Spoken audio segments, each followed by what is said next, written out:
Most fitness business owners think they need more leads or to run more ads, but the truth is, more leads are just more chaos when your back end is broken.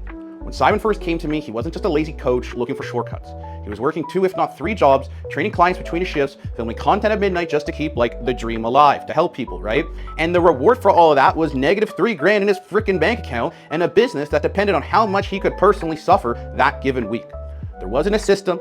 There were no CRMs. He didn't know what that is or a KPI. There weren't automations or a dashboard. He just grinded and had a lot of anxiety. He didn't need motivation. He needed mechanics. And that's exactly where this video is going to start, because I'm going to walk you through the 5 exact things and the back end that we installed that took him from negative $3,000 in his bank account to 15K a month consistently, without ads, without some fancy crazy funnel, without luck. You're going to see just infrastructure, real dashboards, and the automations and retention flows. And if you want the full playbook, then the link's going to be below. So let's get into it. One isn't really glamorous. It's not some shiny dashboard or AI bot. It's a spreadsheet.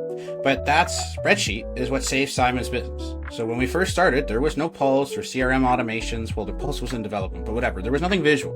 He had zero clue where clients were falling off. He didn't even know what a KPI was. So before we built systems, we taught him how to see the business.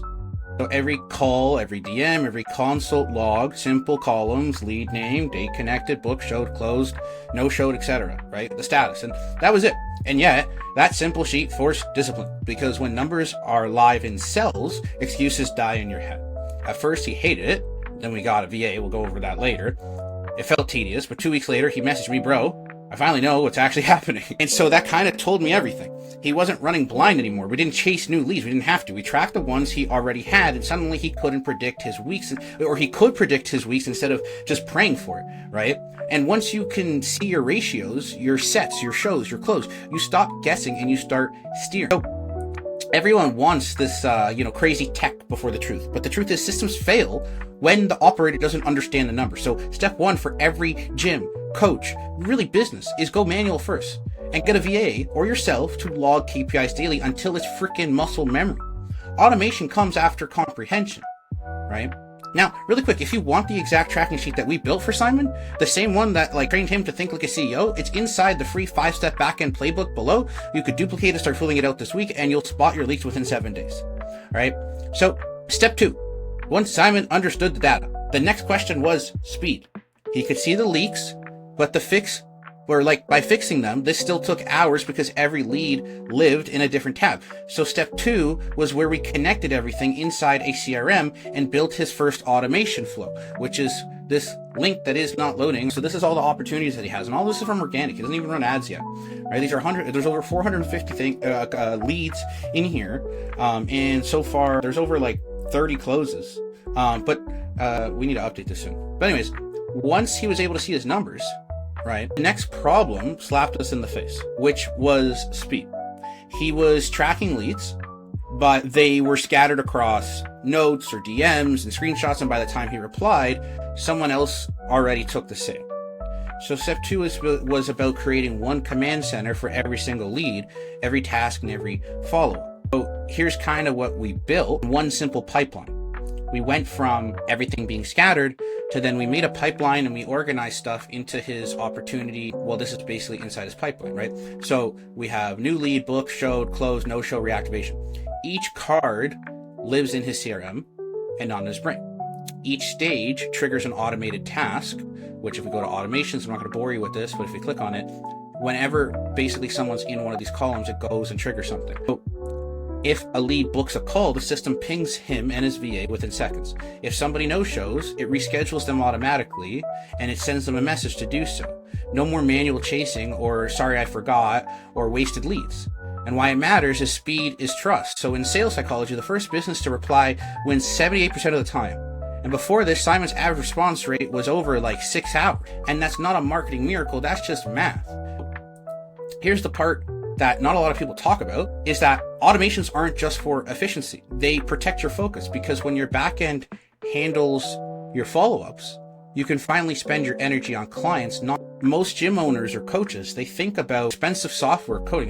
You don't need that. You can do this inside GHL or Notion or even a shared sheet. What matters is that you stop trusting your memory and start using your system. Okay, so Step 3 was once the pipeline was running, we finally had breathing room. Now the question wasn't where's my leads, it was how do we keep the clients we already have? So this is where we built retention and reactivation flows that created predictable reoccurring revenue.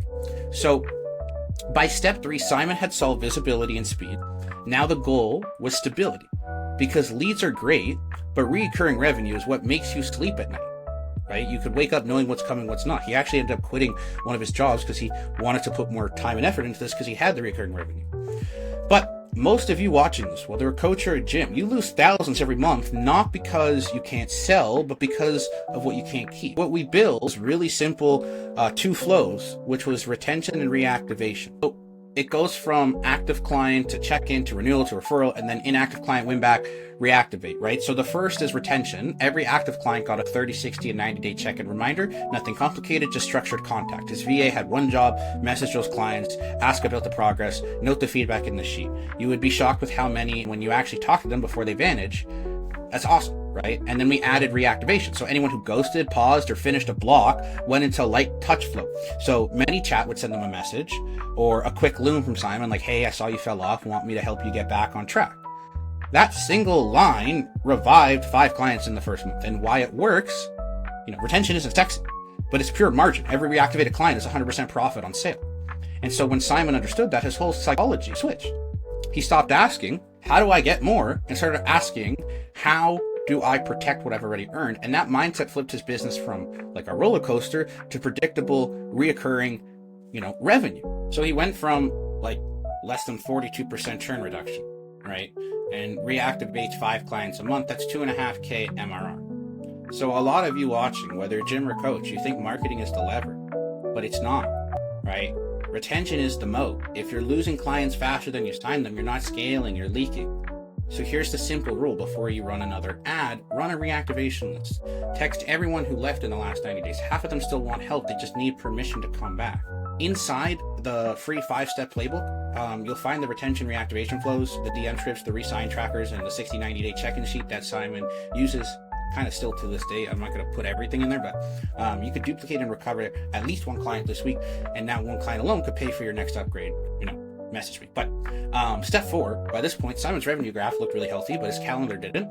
So he was still handling everything one-to-one, every message, every client. So step 4 was where we built leverage, automation, and community, so he could scale his delivery without burning out. Right, so we have the community where he has his school. We also have like landing pages for that, but his churn was low. Money was like coming in. He had a stable business. Leads were flowing, but he was still chained to his phone. Every single client DM, check-in, question, and all routed through him. And that's not a business. That's a full-time job with like 50 bosses. So that's not ideal. So we built the community. We built him a community that replaces chaos with structure. Every client had one place for everything. So lessons, form reviews, updates, announcements. If you've ever felt like your DMs are your prison, then this is the key that unlocks that. So inside, we organized everything into 3 pillars: education, engagement, and execution. And this did 3 things quite instantly. This got Simon to stop answering the same question 20 million times. Clients actually learned from each other and not just him, and the community itself became a retention engine and an ascension engine. So he didn't have to just motivate people anymore. Other people in there motivated other people. And that's the beauty of these systems. When they work, they replace the energy you use to burn all of that stuff manually.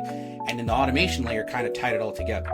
It would send out auto welcome post, leaderboard tags. It would take 10 minutes to manage 100 clients, right? And then also payment, instant access, right? So when payments clear, the system updates their access without lifting a finger. So what used to take hours per week is literally 10 minutes. Scaling isn't like about adding more. It's about removing friction. So when your clients find what they need without you, that's freedom.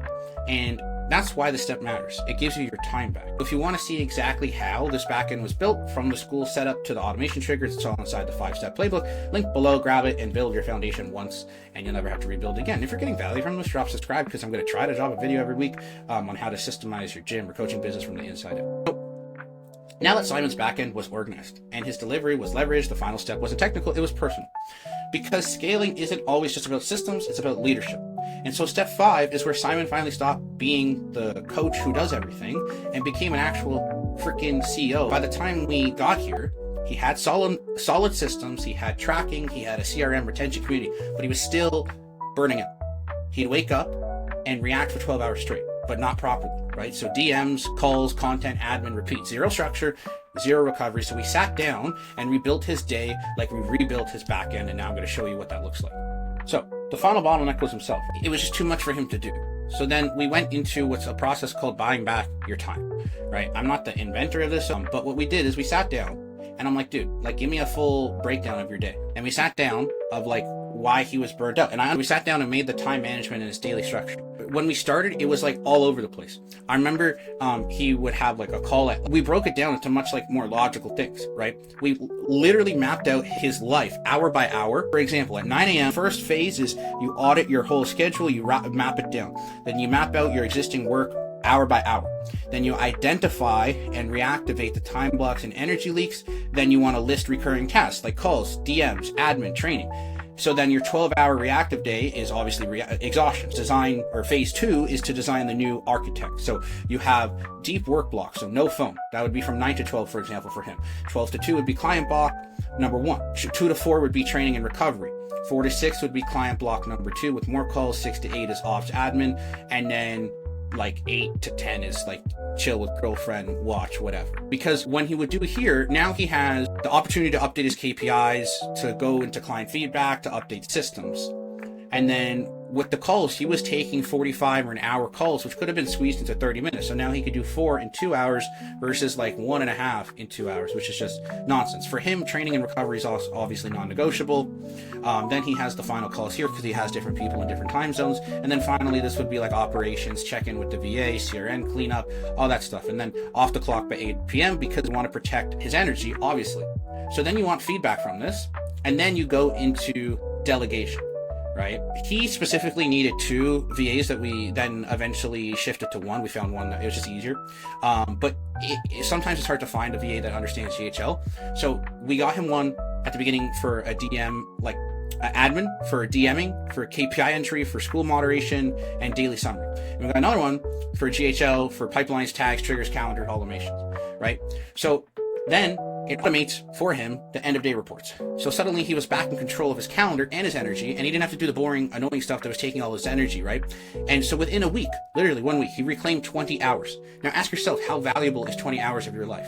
Even if you make $20 an hour, what's 20 times 20? I think that's $2,000, right? So within a month, he went from being behind always and feeling like he's going to burn out to running 4 hours of focus work a day and literally running out of things to do.